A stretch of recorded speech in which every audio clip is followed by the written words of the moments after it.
नमस्कार. आपल्या टॉपिकचं नाव आहे कार्बनचे जग, वर्ल्ड ऑफ कार्बन.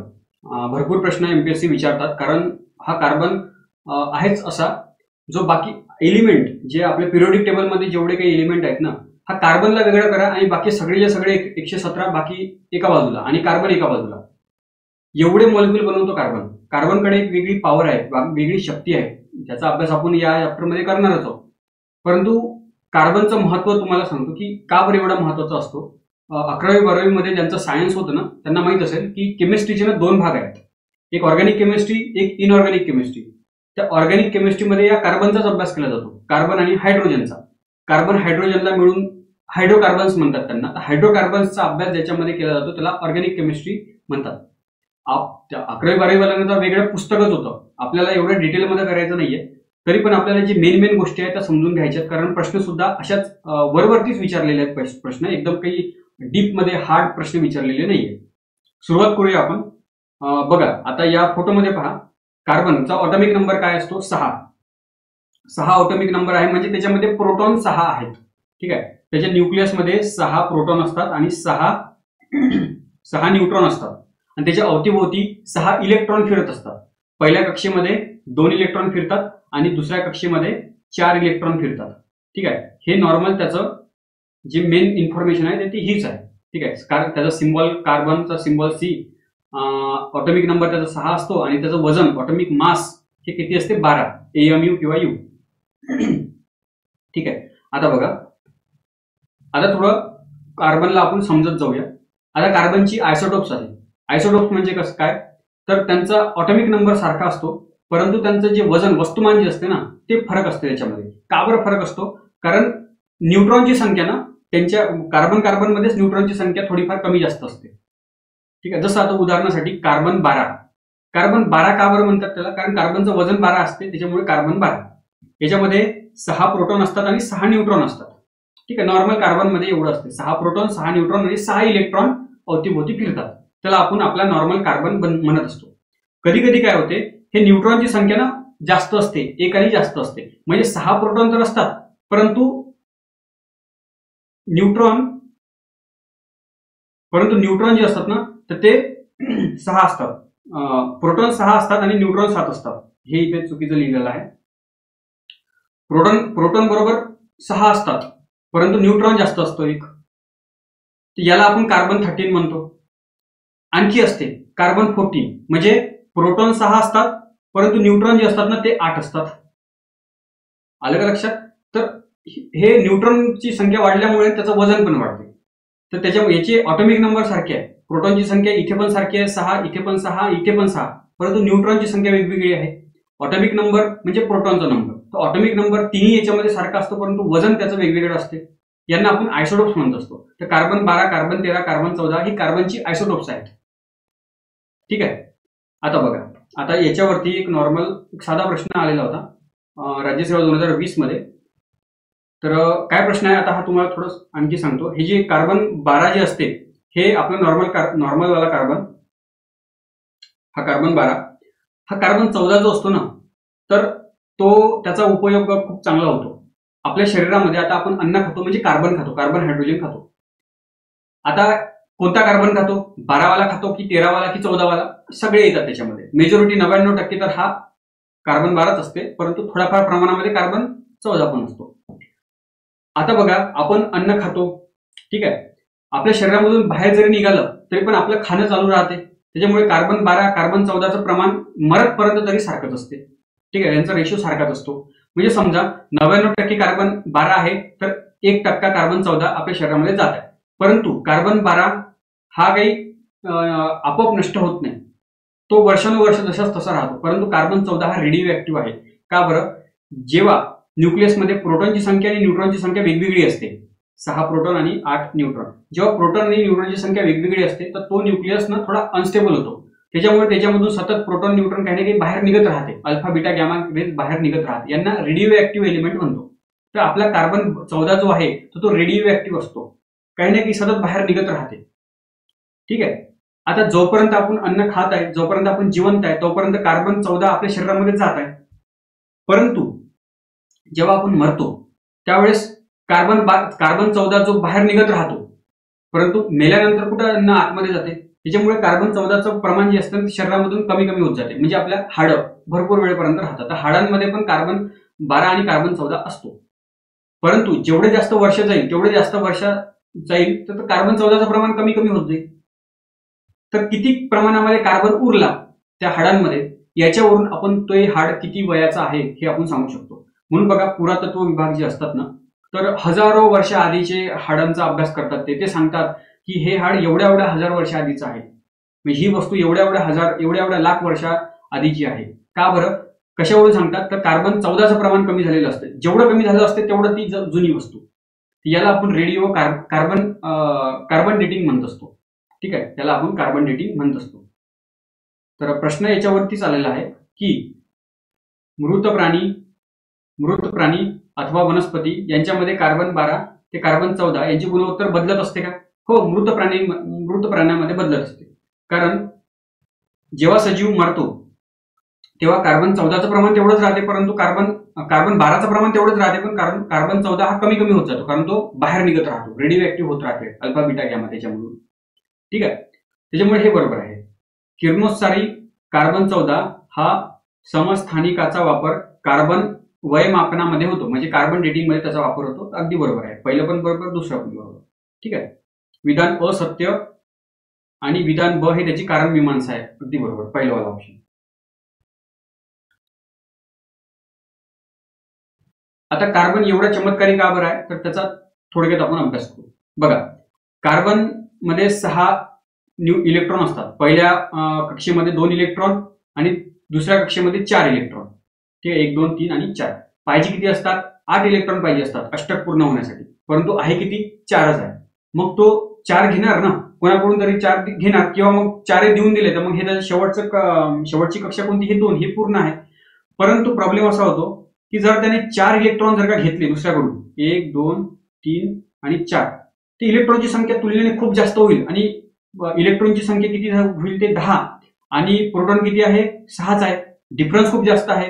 तर हा ऍटम अस्तित्वातच राहू शकत नाही, फुटून जाईल हा. किंवा दुसरा उपाय कोणता? तर 4 इलेक्ट्रॉन देऊन दिले, मग इथे काय राहील? इलेक्ट्रॉनची संख्या फक्त 2च राहील आणि प्रोटॉनची संख्या 6 राहील. इथे पण डिफरन्स खूप जास्त आहे. हा पण प्रोटॉन, हा पण ऍटम हा अस्तित्वात राहू शकत नाही. मग हा देऊ पण शकत नाही, घेऊ पण शकत नाही. मग याच्याजवळ फक्त एकच ऑप्शन उरते. तर काय? तर हे जे आपले 4 इलेक्ट्रॉन आहे, तर भागीदारी करणे, शेअरिंग करणे. म्हणजे हा इलेक्ट्रॉन कार्बन पण वापरणार आणि दुसरा एक ऍटम पण वापरणार.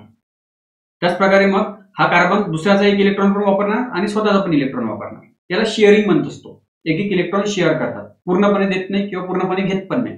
ठीक आहे, तात्पुरत्या वापरासाठी देतात. याला आपण कोव्हॅलंट बॉन्ड असं म्हणत असतो. तर कार्बन 4 कोव्हॅलंट बॉन्ड बनवू शकतो. ठीक आहे, तर हेच इथे सांगितलेलं आहे. C4 पॉझिटिव्ह किंवा C4 निगेटिव्ह आयन हे अनस्टेबल असतात. हे म्हणजे 4 इलेक्ट्रॉन जर का देऊन दिले त्याने, तर कार्बनवरती 4 पॉझिटिव्ह असे डोक्यावरती येईल, किंवा 4 इलेक्ट्रॉन जर का त्याने घेतले तर त्याच्या डोक्यावरती 4 निगेटिव्ह येईल. आता हे पॉसिबलच नाहीये. पुऱ्या केमिस्ट्रीमध्ये +1 +2 +3 पर्यंत जास्तीत जास्त चार्ज असतो डोक्यावरती कोणत्या ऍटम, त्याच्यापेक्षा जास्त म्हणजे असतो असं नाहीये. जे त्याच्यानंतरचे म्हणजे एलिमेंट असतात त्यांच्याकडे असतो, परंतु कार्बन जो असतो, जे नॉर्मल जे हे आहेत एलिमेंट, जे 20 पर्यंत आपण त्यांचा अभ्यास करतो, तर ते एवढे इलेक्ट्रॉन देऊ शकत नाही किंवा घेऊ शकत नाही, कारण ते मग अनस्टेबल होऊन जातो ऍटम. ठीक आहे, म्हणून अष्टक पूर्ण करण्यासाठी कोव्हॅलंट बॉन्ड कार्बनला बनवावं लागते. उदाहरणार्थ मिथेन. कार्बन काय करतो? 4 हायड्रोजन सोबत एक एक इलेक्ट्रॉन शेअर करतो. अशा प्रकारे त्याचं स्वतःचं अष्टक पूर्ण करतो आणि हायड्रोजन सुद्धा स्वतःचं एक, म्हणजे जे त्याचे 2 इलेक्ट्रॉन पाहिजे असतात त्याला, तर ते पूर्ण होते आणि अशा प्रकारे मिथेन बनतो. मिथेन ही गॅस आहे. ठीक आहे, याला आपण शेअरिंग म्हणत असतो. तर अशा प्रकारे कार्बन 4 इलेक्ट्रॉन शेअर करतो आणि कोव्हॅलंट बॉन्ड बनवतो. 4 कोव्हॅलंट बॉन्ड बनवू शकतो. ठीक आहे, आता बघा, जगातील बहुतांश वस्तू या कार्बन पासून बनलेल्या आहेत. जवळपास 50% वस्तू या कार्बनच्याच बनलेल्या आहेत. कार्बन आणि हायड्रोजन संयुगाला हायड्रोकार्बन म्हणतो. तुम्हाला सांगितलं की 11वी 12वी मध्ये जे केमिस्ट्री आपण वाचतो, तर ऑर्गॅनिक केमिस्ट्री, इनऑर्गॅनिक केमिस्ट्री. जे ऑर्गॅनिक केमिस्ट्री आहे याच्यामध्ये कार्बन आणि हायड्रोजनचा अभ्यास केला जातो. कार्बन हायड्रोजनच्या मॉलिक्यूलला हायड्रोकार्बन म्हणतात. ठीक आहे, आपलं शरीर सुद्धा, प्रत्येक सजीव हा हायड्रोकार्बनने बनलेला आहे. हायड्रोकार्बन शिवाय कुठलाही सजीव बनू शकत नाही. तर कार्बन आणि हायड्रोजनच्या संयुगाला हायड्रोकार्बन म्हणतात. यांना ऑर्गॅनिक कंपाऊंड म्हणतात. कार्बनची शृंखला शक्ती म्हणजे कॅटनेशन पॉवर, म्हणजे प्रत्येक कार्बनने दुसऱ्या कार्बन सोबत पण बॉन्ड बनवू शकतो. म्हणजे एक कार्बन दुसऱ्या कार्बन सोबत, दुसरा तिसऱ्या कार्बन सोबत, चौथ्या कार्बन सोबत, अशी अनंत अशी लांब चेन बनू शकते. म्हणजे कार्बनच कार्बन सोबत बॉन्ड बनवून भरपूर काही वेगवेगळे पदार्थ बनवतो. इथे लक्षात, म्हणून कार्बनमध्ये ही मॅजिक आहे. 4 बॉन्ड तो बनवू शकतो, स्वतःसोबतच बनवू शकतो, कोणत्याही आयटम सोबत बनवू शकतो. त्याच्यामुळे भरपूर कार्बनची मॉलिक्यूल आहेत, भरपूर कार्बनची संयुगे आपल्याला निसर्गामध्ये पाहायला मिळतात. तर या शक्तीला कॅटनेशन पॉवर असं म्हणत असते. कार्बन कार्बन एकमेकांसोबत प्रबळ सहसंयुज बंध बनवून साखळी तयार करण्याची क्षमता असते, त्याला आपण कॅटनेशन पॉवर म्हणत असतो. कार्बन संयुगांची संख्या सुमारे 1 कोटीपेक्षा जास्त कार्बन आपले मॉलिक्यूल बनवू शकतो. इतर सर्व मूलद्रव्यापासून बनवणाऱ्या संयुगांच्या एकत्रित संख्येपेक्षा पण जास्त. म्हणजे पिरियोडिक टेबलमध्ये 118 एलिमेंट आहे, तर कार्बनला वेगळं करा आणि बाकी 117 वेगळे करा. कार्बन एवढे इलेक्ट्रॉन म्हणजे एवढे मॉलिक्यूल बनवू शकतो, जे 117 जे एलिमेंट आहेत ना, ते एकमेकांसोबत मिळून पण एवढे बनवत नाही जेवढे कार्बन बनवतो. ठीक आहे, एवढा कार्बन हा वेगळा आहे. पहा आता याच्यामध्ये पहा, याच्यामध्ये काय दाखवते, कार्बन कार्बनने काय केली, चेन बनवली, एकामागे एक कार्बन. आता इथे काय झालं, एक मदतच एक कार्बन, म्हणजे या कार्बनने या कार्बन सोबत पण, या कार्बन सोबत पण आणि या तिसऱ्या कार्बन सोबत पण बॉन्ड बनवले, ब्रांच तयार झाली. इथे ज्या प्रकारे फांद्या, एका खोडाला दुसरी फांदी, दुसऱ्या फांदीपासून भरपूर साऱ्या फांद्या तयार होतात, त्याच प्रकारे इथे फांदी आली, ब्रांच, त्याला ब्रांच चेन म्हणतो. ते बघा, हे ब्रांच चेन आहे. हे सायकल पण तयार करतात, म्हणजे 6 कार्बन एकमेकांसोबत असे बॉन्ड बनवतात की हेक्झेन बनवला किंवा पेंटेन पण बनवू शकतात. म्हणजे अशा प्रकारे 5 कोण असलेला 5 कार्बन. ठीक आहे, अशा प्रकारे कार्बनची मॅजिक आहे, कशाही प्रकारचा तो कंपाऊंड बनवू शकतो. आता हायड्रोकार्बनची मांडणी 3 प्रकारामध्ये आपण करू शकतो. एक स्ट्रेट चेन हायड्रोकार्बन, म्हणजे एक सरळ शृंखला, जशी ही एकामागे एक कार्बन लागलेला आहे, याला long chain straight chain hydrocarbon म्हणतो. जर का मधातच एक दुसरा कार्बन लागला तर, म्हणजे ब्रांच तयार झाली इथे, त्याला आपण काय म्हणतो, शाखीय शृंखला, म्हणजे ब्रांच चेन हायड्रोकार्बन, ब्रांच फुटली याला एक. बंद शृंखला किंवा सायक्लिक हायड्रोकार्बन, म्हणजे सायकल जर का तयार केली त्यांनी, तर त्याला आपण काय म्हणतो, सायक्लिक. हेक्झेन किंवा बेन्झीन, सायक्लोहेक्झेन हे त्याची उदाहरणं आहेत. बेन्झीन, केळामध्ये जो स्मेल येतो ना फळांमध्ये, तो बेन्झीनमुळे येत असतो. त्याच्यानंतर हायड्रोकार्बन बंधानुसार 3 प्रकार पडतात. म्हणजे हायड्रोकार्बन, हायड्रोजन आणि कार्बन एकमेकांसोबत कशा प्रकारचे बंध बनवतात, म्हणजे बॉन्ड कशा प्रकारचे बनवतात. तर जे बॉन्ड असतात ना, तर कार्बन कार्बन सिंगल बॉन्ड पण बनवू शकतो, म्हणजे एक कार्बन दुसऱ्या कार्बन सोबत एका बॉन्डने जोडला गेला. कधी कधी काय करतात, हे एक कार्बन 2 इलेक्ट्रॉन शेअर करतात आणि डबल बॉन्ड बनवतात. कधी कधी ते ट्रिपल बॉन्ड बनवतात. लक्षात, ते सिंगल बॉन्ड जर का कार्बन कार्बन सिंगल बॉन्ड बनवत असेल तर त्याला आपण अल्केन म्हणत असतो. Alkane, ANE. अल्केन, अल्क कशाला वापरतो, म्हणजे नॉर्मल शब्द झाला हा. हायड्रोजन आणि कार्बन पासून बनलेला, त्याला अल्केन म्हणतो. 2 जर का कार्बन असेल त्याला इथ म्हणतो. 3 असेल तर प्रोप म्हणतो, प्रोप. 4 असेल तर ब्यूट म्हणतो. आणि सिंगल बॉन्ड असल्यामुळे इथे ANE लावतो आपण, म्हणजे ब्यूटेन झाला तो. इथे 2 कार्बन आहे म्हणजे इथ, आणि सिंगल बॉन्ड असल्यामुळे ANE, म्हणजे हा काय झाला, इथेन. बरोबर आहे. त्याच प्रकारे जर का कार्बन कार्बन डबल बॉन्ड असला तर 2 कार्बन आहे, तर मी इथे काय लिहिणार, इथ. डबल म्हणजे 2 कार्बन म्हणजे इथ. याला डबल बॉन्डच्या वेळेस आपण ENE लावतो, ENE. ठीक आहे. ट्रिपल बॉन्ड जर का असेल तर YNE लावतो, YNE, म्हणजे इथाईन. लक्षात. तर हे जे सिंगल बॉन्ड जे असतो ना, त्याला आपण सिग्मा बॉन्ड म्हणत असतो. ह्या एकेरी बंधाला आपण सिंगल बॉन्ड म्हणजे सिग्मा बॉन्ड म्हणतो. आणि याच्या व्यतिरिक्त जे डबल बॉन्ड असतात, हा डबल बॉन्ड आणि हा ट्रिपल बॉन्ड, वरचा आणि खालचा, त्याला आपण पाय बॉन्ड म्हणतो. एक सिग्मा बॉन्ड झाला आणि एक झाला पाय बॉन्ड, असा पाय लिहित असतो आपण. सिग्मा बॉन्ड आणि पाय बॉन्ड, हे तुम्ही हा शब्द ऐकला पाहिजे, म्हणजे याच्यावरती पण प्रश्न आलेले आहेत. त्याच्यामुळे सिग्मा बॉन्ड काय असतो आणि पाय बॉन्ड काय असतो, तर बघा काय लिहिलेलं आहे. हा हायड्रोकार्बन बंधानुसार हायड्रोकार्बनचे 3 प्रकार आहेत. अल्केन, किंवा याला दुसरं नाव आहे पॅराफिन. ठीक आहे. याच्यामध्ये कार्बन कार्बन एकेरी बंध बनवतो. कार्बन कार्बन एक बॉन्डने आपण जोडला जातो. सिंगल बॉन्डला आपण सिग्मा बॉन्ड म्हणतो. ठीक आहे. आता उदाहरणासाठी सिंगल बॉन्ड किती आहे, इथे 1, 2, 3, 4, 5, 6, 7 सिग्मा बॉन्ड आहे. 7 पाय बॉन्ड आहे का याच्यात, नाही. सिग्मा बॉन्ड किती आहे, 7. पाय बॉन्ड किती आहे 0. दुसऱ्या याच्यामध्ये पहा बरं, सिग्मा बॉन्ड किती आहे म्हणजे सिंगल बॉन्ड किती आहे 1 2 3 4 आणि याचा 1 5 म्हणजे सिग्मा बॉन्ड किती आहे 5 आणि पाय बॉन्ड किती आहे हा 1. याच्यामध्ये सांगा बरं सिग्मा बॉन्ड किती आहे, सिग्मा बॉन्ड 1 2 आणि हा एक 3 आहे म्हणजे सिग्मा बॉन्ड किती आहे 3 आणि पाय बॉन्ड किती आहे वरचा आणि खालचा म्हणजे 2. ठीक आहे, अशा प्रकारचे सिग्मा बॉन्ड आणि पाय बॉन्ड. आता बघा, आता अल्केन म्हणजे काय सिंगल बॉन्ड असते. आता अल्केन मध्ये किती हायड्रोजन आहे हे कसं लक्षात ठेवायचं. आता जसं मिथेन, आता हा इथेन, आता इथेन मध्ये किती हायड्रोजन लागू शकते तर 1 2 3 इकडे 1 2 3 टोटल किती झाले 6 म्हणजे 2 कार्बन असले तर 6 हायड्रोजन असतात. याला आपण काय म्हणतो इथेन म्हणतो. ठीक आहे, मिथेन मध्ये काय होते कार्बन आणि इथे हायड्रोजन एक, इथे हायड्रोजन, इथे हायड्रोजन आणि इथे हायड्रोजन, सिंगल कार्बन असलं की त्याला मिथेन म्हणतो आपण. आता इथे किती आहे कार्बन 1 आहे आणि हायड्रोजन किती आहे 4 आहे. जर का 3 जर का असेल तर 3 म्हणजे कार्बन जर का 3 असेल तर हायड्रोजन किती असेल तर ते मोजत राहायचं का नेहमी नेहमी. एक फॉर्म्युला आहे डायरेक्ट CnH2n+2. तर याच्यामध्ये डायरेक्ट n म्हणजे काय तर किती कार्बन आहे, इथे 3 कार्बन आहे ना तर इथे काय लिहिणार मी 3.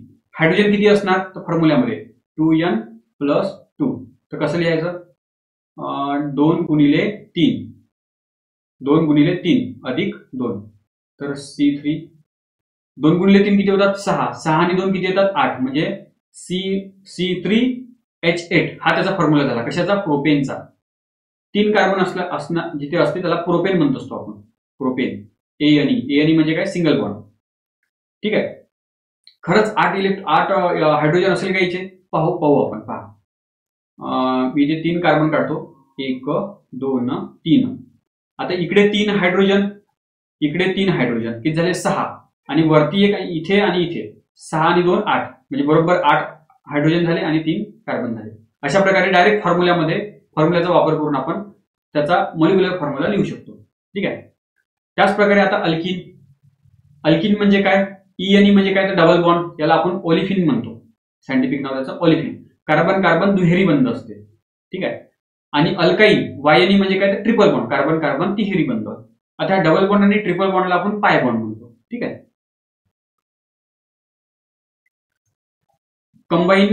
कंबाईन गट क 2018 मध्ये प्रश्न आलेला की इथिलीन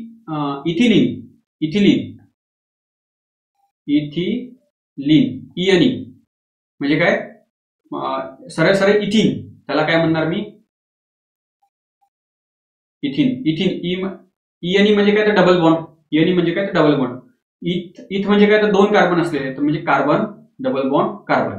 ठीक आहे, तर इथिलीन रेणू मध्ये किती सिग्मा बंध असतात. सिग्मा बंध म्हणजे सिंगल बॉन्ड किती असतात तर इथे 2 2 झाले तर इथे मग कार्बनचे 2 उरलेले 2 आणि इथे प्रत्येक कार्बन 4 बॉन्ड बनू शकतो. 1 2 3 4 इकडचा कार्बन 1 2 3 4.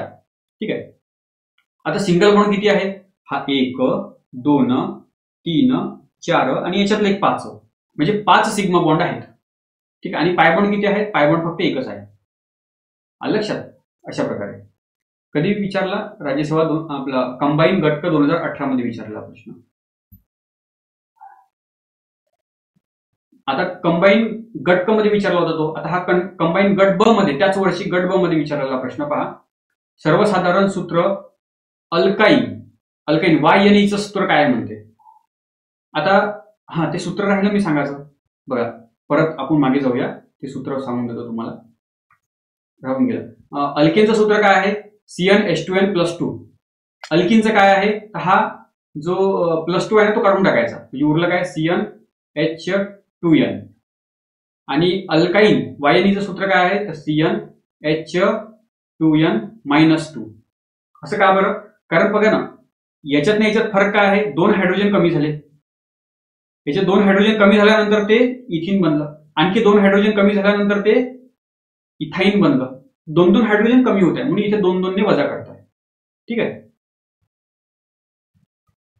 आता सांगा मला या प्रश्नाचं उत्तर की सर्वसाधारण सूत्र अल्काईनचे म्हणजे YNE चे सूत्र काय आहे तर ANE चं सूत्र काय होतं, ANE चं सूत्र CnH2n+2 होतं. ENE म्हणजे डबल बॉन्ड वाल्याचं सूत्र काय होतं तर CnH2n, दोन्ही कमी केलं आणि YNEचं सूत्र काय असणार मग CnH2n आणखी 2 कमी करायचं तर -2. ठीक आहे, हे आपलं सूत्र राहणार CnH2n -2. ठीक आहे, हे YNEचं म्हणजे ट्रिपल बॉन्डचं सूत्र राहणार. कार्बन कार्बन ट्रिपल बॉन्ड जिथे असेल तिथे. ठीक आहे, क्लर्कच्या परीक्षेमध्ये 2017 मध्ये विचारला की अल्किन म्हणजे YNE, ENE, अल्किन म्हणजे डबल बॉन्ड. तर या हायड्रोकार्बन मध्ये सामान्य सूत्र काय आहे? सामान्य सूत्र काय? Double bond. ENE चे सूत्र काय आहे? CnH2n. तर CnH2n हे बघा चौथा नंबरचा ऑप्शन. ठीक आहे, आता सॅच्युरेटेड हायड्रोकार्बन आणि अनसॅच्युरेटेड हायड्रोकार्बन म्हणजे काय तेच आहे. आता जे आपण पाहिलं तेच. जर का कार्बन कार्बन सिंगल बॉन्ड असेल तर त्या सर्वांना आपण सॅच्युरेटेड हायड्रोकार्बन म्हणणार. जर का डबल बॉन्ड किंवा ट्रिपल बॉन्ड असेल तर त्याला आपण अनसॅच्युरेटेड म्हणणार. बस एवढं सोपी आहे. बघा, सॅच्युरेटेड हायड्रोकार्बनला मराठीमध्ये संपृक्त हायड्रोकार्बन म्हणतो. कार्बन कार्बन एकेरी बंध जिथे असतो त्याला आपण सॅच्युरेटेड हायड्रोकार्बन म्हणतो. हे घनरूपामध्ये असते. ठीक आहे, जसं आपल्या दुधापासून तूप बनते, गाईच्या दुधापासून, म्हशीच्या दुधापासून तूप बनते. तर हे घनरूपामध्ये असते. का बरं? कारण ते त्याच्यामध्ये कार्बन कार्बन एकेरी बंध असतो. सॅच्युरेटेड हायड्रोकार्बन ते असतात. ठीक आहे, त्याच प्रकारे कोलेस्टेरॉल. आता जे वनस्पती तेल आहे, आता अनसॅच्युरेटेड वनस्पती तेल जे असतात ना ते द्रव रूपामध्ये असतात. का बरं? कारण त्यांच्यामध्ये सिंगल बॉन्ड नाही, कार्बन कार्बन दुहेरी बंध, कार्बन कार्बन तिहेरी बंध असते. त्याच्यामुळे ते द्रव रूपामध्ये असते. अनसॅच्युरेटेड हायड्रोकार्बन जे असतात ते लिक्विड स्टेटमध्ये असतात, लक्षात असू द्या. ठीक आहे, आता हा जो डालडा असतो, डालड्याचं रूप म्हणजे हा डालडा कशापासून तयार होतो? त्या तेलापासूनच तयार होतो. वनस्पतीचं जे तेल आहे ना त्याच्यापासून डालडा तयार होत असतो. त्याच्यासोबत म्हणजे निकेलचा वापर करून, ऍज अ कॅटलिस्ट म्हणून वापर करून त्याचं डालड्यामध्ये रूपांतर करता येते. म्हणजे लिक्विडचं आपण सॉलिड बनवलं, म्हणजे सॅच्युरेटेड हायड्रोकार्बनचं आपण अनसॅच्युरेटेड हायड्रोकार्बन बनवलं. परंतु तुम्ही ऐकलं असणार की डालडा आपल्या आरोग्यासाठी चांगला नाहीये. त्याच प्रकारे जे कढईमध्ये तेल तळण्यासाठी वापरतात, म्हणजे समोसे वगैरे हे तेलामध्ये तळतात, परंतु हॉटेलवाले काय करतात? स्वस्तामध्ये आपलं काम भागावं यासाठी एकाच एका तेलामध्ये ते भरपूरदा समोसे तळतात. आता समोसे तळले जात आहेत, तेलाद्वारे समोसे तळले जात आहे म्हणजे काय? तर हे डबल बॉन्ड आणि ट्रिपल बॉन्ड तुटले, एनर्जी तयार झाली म्हणून तर ते समोसे शिजले. परंतु याची पण लिमिट आहे ना. सगळे डबल बॉन्ड ट्रिपल बॉन्ड तुटून गेले, आता सिंगल बॉन्डच राहिले. मग ते ते काय बनलं? सॅच्युरेटेड बनलं. हे सॅच्युरेटेड ते समोशामध्ये जाते, हे सॅच्युरेटेड हायड्रोकार्बन त्या समोशामध्ये जाते आणि मग तेच समोसे आपण खातो. आणि आपल्याला माहिती आहे जास्त तळलेले पदार्थ आपण खायला नाही पाहिजे, ते आरोग्यासाठी हानिकारक असते. आपण असं ऐकलं असणार. हे जे सॅच्युरेटेड हायड्रोकार्बन असतात ना आपल्या शरीरासाठी हानिकारक असतात. कशा प्रकारे हानिकारक असतात? तर ते आपल्या शरीरामधलं लो डेन्सिटी लिपोप्रोटीन, ज्याला बॅड कोलेस्टेरॉल म्हणतो. आता कोलेस्टेरॉल 2 प्रकारचे असतात, गुड कोलेस्टेरॉल, बॅड कोलेस्टेरॉल. नावातच गुड आहे म्हणजे ते आपल्यासाठी चांगलं आहे. जे बॅड कोलेस्टेरॉल असते ते आपल्या शरीरासाठी हानिकारक आहे. कसं हानी करते ते? त्याच्या रक्तामध्ये मिसळते ना कोलेस्टेरॉल. ते बॅड कोलेस्टेरॉल काय करते? एकमेकांना चिकटतात आणि ब्लॉक करतात रक्तवाहिन्या ब्लॉक केल्या की मग हार्ट अटॅकचे प्रॉब्लेम वगैरे येतात. ठीक आहे, त्याच्यामुळे जे लो डेन्सिटी लिपोप्रोटीन जे सॅच्युरेटेड हायड्रोकार्बन पासून तयार होते तर ते आपल्या शरीराला हानी पोहोचवतात, आपल्या आरोग्यासाठी एकदम हानिकारक आहेत ते. ठीक आहे, ते आपल्या रक्तवाहिन्या ब्लॉक करतात, हार्ट अटॅक येऊ शकतो. कोणामुळे? सॅच्युरेटेड हायड्रोकार्बनमुळे. त्याच्यामुळे डालडा किंवा जास्त तळलेले पदार्थ हे खायला नाही पाहिजे. मग तुम्ही म्हणाल की मग हे तूप वगैरे असते, गाईचं तूप, हे तर डॉक्टर सांगतात आपल्याला खायला. याच्यामध्ये डालड्यामध्ये या तुपामध्ये खूप फरक आहे. ठीक आहे, याच्यामध्ये सोबत आणखी पण काही खूप जास्त महत्वाची घटके असतात. ठीक आहे, काही प्रमाणामध्ये त्याच्यामध्ये अनसॅच्युरेटेड हायड्रोकार्बन पण असतात गाईच्या तुपामध्ये किंवा म्हशीच्या तुपामध्ये. आणखी भरपूर काही त्याच्यामध्ये जे पोषक तत्वे पण असतात. त्याच्यामुळे आपण म्हणतो की गाईचं तूप किंवा म्हशीचं तूप हे डालड्यापेक्षा खूप चांगलं आहे, म्हणून तर ते महाग पण असते. ठीक आहे, आता या फोटोमध्ये तर तेच सांगितलेलं आहे की अल्केन म्हणजे सगळे सिंगल बॉन्ड. ठीक आहे, आता हे 4 कार्बन आहेत, 1 2 3 4. तर 4ला ब्यूट म्हणत असतो आपण, आणि सिंगल बॉन्ड असल्यामुळे म्हणून त्याला नाव दिलं ब्युटेन. हे काय झाले? हे सॅच्युरेटेड हायड्रोकार्बन झालं. परंतु हे डबल बॉन्ड, हे ट्रिपल बॉन्ड, हे अनसॅच्युरेटेड हायड्रोकार्बन झालं. हे आपल्या आरोग्यासाठी चांगलं आहे, हे आपल्या आरोग्यासाठी चांगलं नाही. ठीक आहे, आता हे डालड्याचं मी उदाहरण पहिलेच दिलं होतं. आता याच्यावरती प्रश्न पण आलेला होता PSI 2013 मध्ये की वनस्पती तेलाचे रिडक्शन करून क्षपन केले की त्यापासून वनस्पती तूप मिळते, म्हणजे डालडा. आता डालडा नावाची कंपनी आहे, तिने हे काम केलं होतं. आपल्या पॉकेटला डालडा नाव दिलं, म्हणजे डालड्याचं कंपनीचं नाव टाकलं. त्याच्यामुळे आपण काय म्हणतो, सरळ सरळ हे जे वनस्पती तुपाला सरळ सरळ आपण डालडा असंच म्हणायला लागलो आणि ते प्रचलित झालं मग ते नाव. पण ते ऍक्च्युली डालडा ती कंपनी आहे, वनस्पती तूप म्हणायला पाहिजे. तर या अभिक्रियेमध्ये कोणते उत्प्रेरक म्हणजे कॅटलिस्ट वापरला जातो? तुम्ही निकेल, रेनी निकेल, जो निकेल आहे ना, त्या निकेलचा वापर केला जातो ऍज अ कॅटलिस्ट म्हणून. ठीक आहे. हा, मी हे आधी सांगितलं की पार्शियल हायड्रोजनेशन ऑफ व्हेजिटेबल ऑइल, यामुळे काय होते, ट्रान्सफॅट तयार होते. ठीक आहे. हे अनहेल्दी असतात. म्हणजे याच्यामध्ये काय होतंय, हायड्रोजनेशन म्हणजे काय, तर त्याचे डबल बॉन्ड तोडून सिंगल बॉन्ड करतात, ते हायड्रोजन त्याच्यामध्ये टाकतात. ठीक आहे. आणि त्याला सॅच्युरेट करतात आणि त्याला जे तेल आधी द्रव रूपामध्ये होतं त्याला आता घट्ट केलं, सॉलिड रूपामध्ये ते केलं, म्हणजे डालडा बनवला त्याचा. म्हणजे एक प्रकारे त्याच्यामध्ये हायड्रोजन गॅस टाकली, कशाच्या मदतीने, निकेलच्या मदतीने. आणि यालाच आपण काय म्हणतो, ट्रान्स फॅट्स. त्याचे फॅटी फॅट्स जास्त असतात त्याच्यामध्ये, तर हे आपल्यासाठी अनहेल्दी असते. ठीक आहे. लो डेन्सिटी लिपोप्रोटीन LDL म्हणजे बॅड कोलेस्टेरॉलचं प्रमाण आपल्या शरीरामध्ये वाढवते, जे काय करतात, हार्ट अटॅकचे हार्ट डिसीज जास्त तयार करतात. वनस्पती, आता हे वनस्पती तूप झालं, परंतु जे प्राण्यांपासून मिळालेलं तूप आहे, ठीक आहे, तर त्याच्यामध्ये लो पर्सेंट सॅच्युरेटेड फॅट्स असतात, परंतु प्रमाण त्याच्या म्हणजे तुलनेने कमी असतात. याच्या व्यतिरिक्त आणखी काही पोषक घटक असतात त्याच्यामध्ये. ठीक आहे. ही रिॲक्शन आहे. कशा प्रकारे, व्हेजिटेबल ऑइल म्हणजे हा काय आहे, हा इथिन आहे.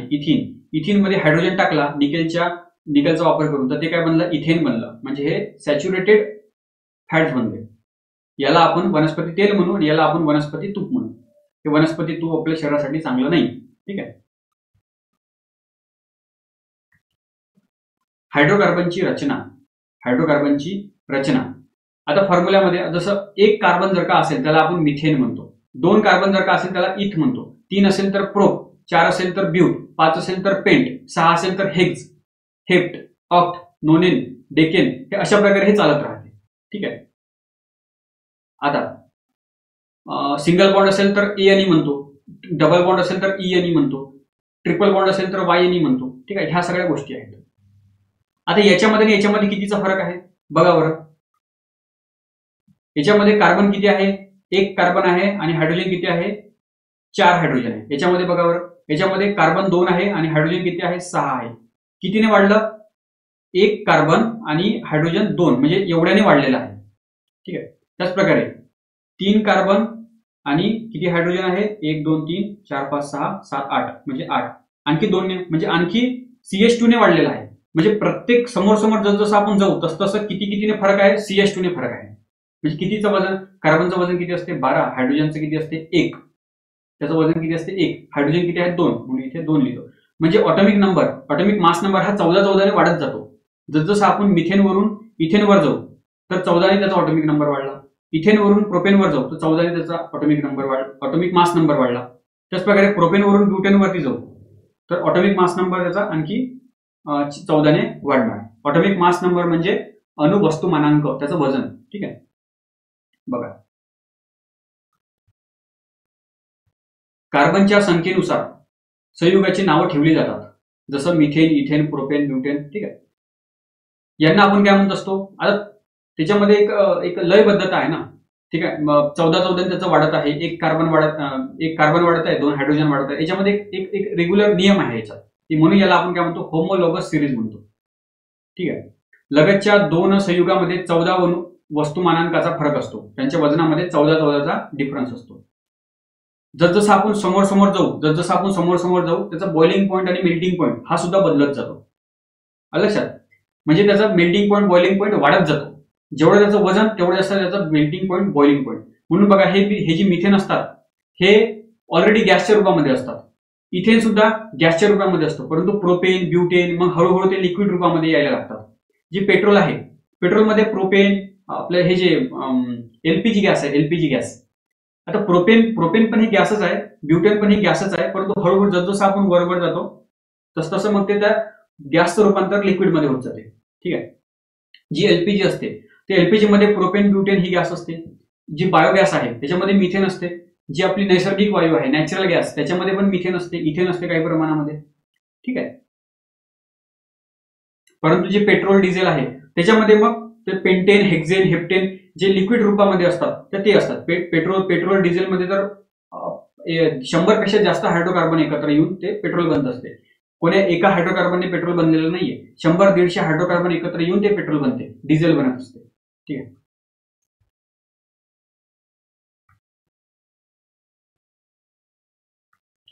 राज्यसेवा 2018 मध्ये विचारला हा प्रश्न. खालीलपैकी कोणत्या हायड्रोकार्बन मध्ये 80% कार्बन असतो? मिथेन मध्ये CH4. कार्बन किती आहे? कार्बनचं वजन किती आहे? 12. हायड्रोजनचं वजन किती आहे? 1. अशी किती हायड्रोजन आहे? 4. म्हणजे याचं वजन किती झालं? 4. ठीक आहे. हायड्रोजनचं वजन 4. आता पर्सेंटेज काढायचं आहे. तुम्ही काय करतो इथे कार्बनचं पर्सेंटेज काढायचं आहे. कार्बनचं वजन वरती लिहायला लागेल, तर 12. आणि एकूण मॉलिक्युलचं वजन किती आहे? 12 आणि 4 16. ठीक आहे, गुणिले 100%. ठीक आहे, पहा बरं, 4 त्रिक 12, 4 चोक 16, 4 आणि याला भाग दिला तर किती होतं? ते 25. तर 25 गुणिले 3 किती होतं? तर 75%. तर आपल्याला 80% पाहिजे, म्हणजे हे चुकलं. आता इथेन बघा, इथेन. आता इथेन मध्ये काय होते? 2 कार्बन आणि 6 हायड्रोजन असतात इथेनमध्ये. 2 कार्बनचं वजन किती झालं? 12 गुणिले 2, 12 गुणिले 2 किती होतात? ते 24 होतात. आणि एका हायड्रोजनचं वजन 1, तर 6 हायड्रोजनचं वजन 6. ठीक आहे, एकूण किती होतात? हे 30. ठीक आहे. आता आपल्याला कार्बनचं वजन काढायचं आहे. कार्बनचं वजन, कार्बनची पर्सेंटेज काढायचं आहे वजनाची. तर 24 वरती लिहितो आणि जे एकूण वजन आहे 30 ते खाली लिहितो, 30 गुणिले 100. आता हा 0 कटला, हा 0 कटला. 24 ला 3 ने भाग जातो. 3 चोक 12, 3 5 15, 3 सका 18, 3 7 21, 3 8 24, 3 8 24. तर इथे 8. 8 गुणिले 10 80%. ते आला आपलं 80%. तर पहिले छोटे मॉलिक्यूल घ्यायचे आणि आपलं कॅल्क्युलेशन करायचं. अशा प्रकारे इथेनमध्ये इथेन हा असा हायड्रोकार्बन आहे याच्यामध्ये कार्बन 80% आहे. ठीक आहे, कारण वजन दिलं ना, वजन दिलेलं आहे, तर मग वजनानुसारच आपण कॅल्क्युलेशन करायचं.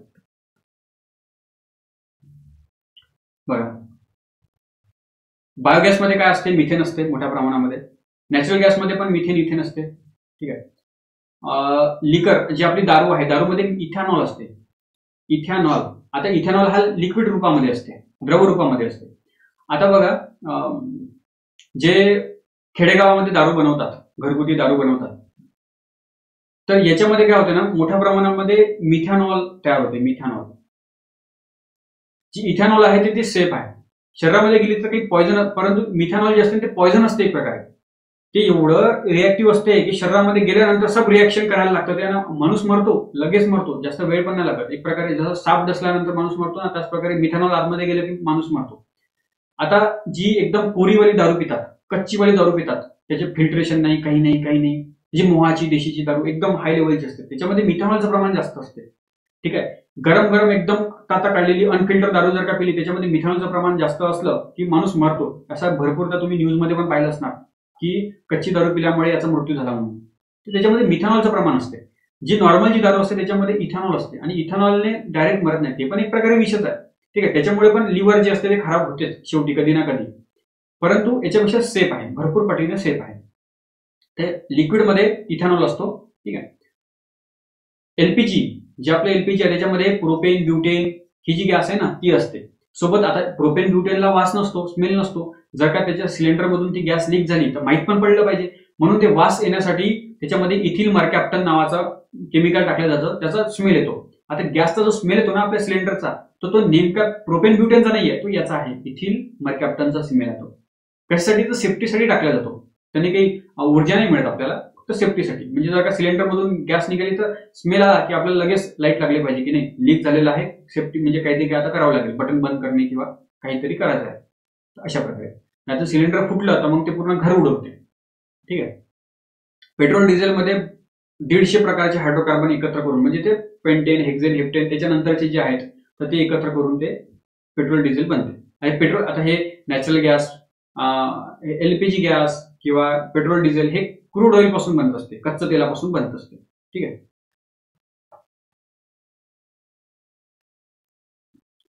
बघा, PSI 2013 मध्ये आला प्रश्न. खालीलपैकी कोणते वाक्य बरोबर आहे? जास्त वास येणारे द्रव्य इथाइल मर्कॅप्टन एलपीजी मध्ये मिसळतात. बरोबर आहे, आताच आपण पाहिलं. तो गॅस गळती शोधतो. हा बरोबर आहे ना, त्याच्यामुळेच तर ते टाकतात. कारण जे प्रोपेन आणि ब्युटेन आहे त्याला स्मेल नसतो. ठीक आहे, त्याच्यामुळे गॅस गळती शोधता येत नाही. ते शोधण्याचं काम कोण करते, तर हे मरकॅप्टन.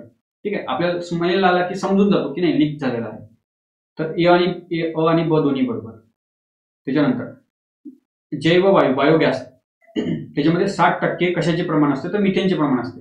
बाकीचं मग कार्बन डायऑक्साईड असू द्या किंवा बाकी गॅस असतात त्याच्यामध्ये, परंतु जास्त प्रमाण हे मिथेनचं असते. ठीक आहे, खालीलपैकी फॉसिल फ्युएल कोणते? फॉसिल फ्युएल म्हणजे काय, जमिनीमधून निघालेले, जीवाश्मापासून बनलेले, म्हणजे झाडांपासून, प्राण्यांच्या शरीरापासून जे तेल बनतात, जसं कोळसा आहे फॉसिल आहे, क्रूड ऑइल हे फॉसिल फ्युएल आहे. ठीक आहे, तर ते जैविक इंधन जीवापासून बनलेले. पेट्रोलियम आहे का, हो पेट्रोल कशापासून बनते, त्या क्रूड ऑइल पासूनच बनते. ठीक आहे, त्याच्यानंतर मेन पण त्याच्यापासूनच बनते. लाकूड काय फॉसिल आहे का, ते तर डायरेक्ट झाडापासूनच मिळते ना, तर हे आहे. तर हे फॉसिल फ्युएल नाहीये. त्याच्यानंतर बायोडिझेल, नावात बायो आहे ना, बायो म्हणजे ते म्हणजे वनस्पतीच्या काड्यांपासून ते डिझेल बनवतात. ठीक आहे, ते जमिनीमधून काढत नाही. तर हे सुद्धा जीवाश्म नाहीये, हे सुद्धा नाहीये, लाकूड पण नाहीये, मेन सुद्धा नाहीये. ठीक आहे, फक्त पेट्रोलियम आहे. मेन सुद्धा फॉसिल फ्युएल नाहीये.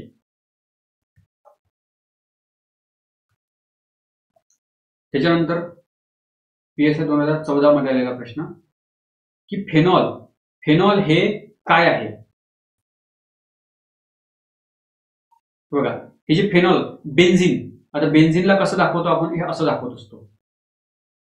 आजूबाजूला हे 4 कार्बन आणि alternate single bond double bond असतो. जसं इथे डबल बॉन्ड, इथे single bond, double bond single bond, double bond single bond.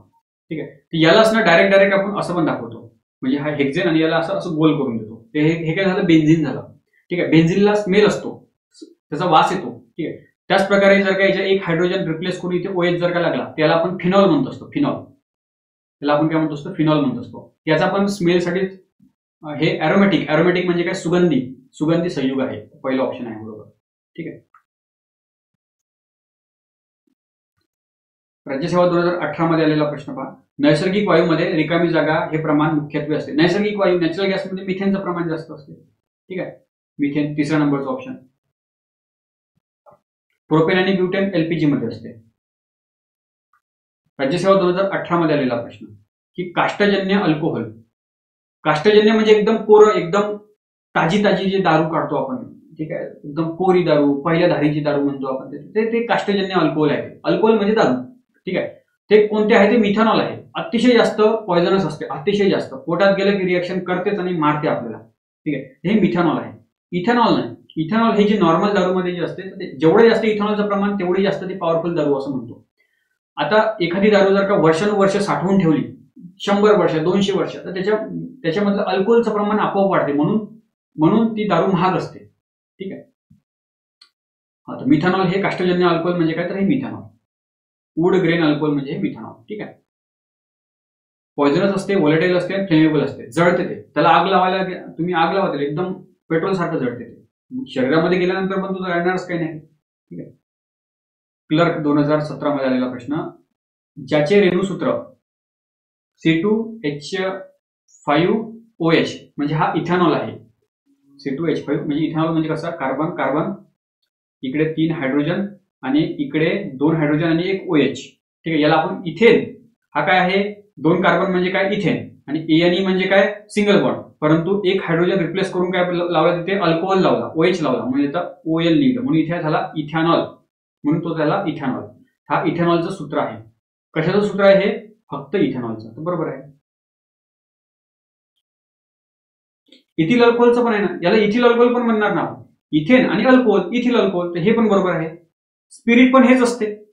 बघा, दवाखान्यामध्ये ज्यावेळी दुःख आपल्याला काही लागते, तिथे स्पिरिट लावतात, जेणेकरून त्याच्यामधले जे काही जंतू वगैरे आहेत ते मरून जातील, व्हायरस वगैरे बॅक्टेरिया ते मरून जातील. इव्हन जे आपण सॅनिटायझर असते, कोविडच्या वेळेस भरपूर वापरला आपण, त्या सॅनिटायझरमध्ये पण हेच असते, इथेनॉलच असते, याच्यामध्ये पण इथेनॉलच असते.